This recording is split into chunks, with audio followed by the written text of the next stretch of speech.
Hello buddies, one more my mini vlog. మన Tirupati Pratap theatre లో lorry movie release అయిందని చెప్తే చూద్దామని వెళ్ళిపోయాము. అక్కడ చెకింగ్ దగ్గర మన అవతార్ మా ఫీలింగ్ ప్రపంచం అంతా దొంగ నా కొడుకు. నిజంగా నాకు కంట్లో నీళ్ళు వస్తాయి. అదన్నమాట మన అవతార్ మావని చెక్ చేస్తున్నప్పుడు ఫీలింగ్. అక్కడ లోపలికి వెళ్ళిన వెంటనే అంబియన్స్ మాత్రం నెక్స్ట్ లెవెల్ అనొచ్చు. ముందటి కంటే ఇప్పుడు మంచిగా రీమోడలింగ్ చేసి మంచి లైటింగ్ సెటప్ తో సూపర్ గా ఉంది. ఇంకా హీరో ఎంట్రీ విషయానికి వస్తే పర్లేదు, మంచి స్లో మోషన్ లో బాగుంది. ఇంకా వచ్చింది మా main matter, first lip lock మాత్రం మా ఓల్ ఎక్సైట్మెంట్ చూడండి.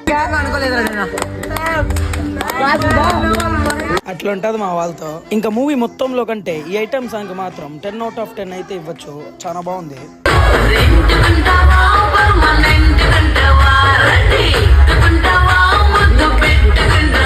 మూవీ రివ్యూ ఎట్టుంది సార్? అవతార్ పై నువ్వు ఎట్టుందా? వేరే లెవెల్ రా. మూవీ రివ్యూ చెప్పు, ఎట్లుందా? మా వాళ్ళు ఇచ్చిన రివ్యూ చూసి మీకే అర్థమైంటది మూవీ ఏమాత్రం ఉందో. సరే అయితే నెక్స్ట్ వీడియో వెళ్దాం. బాయ్.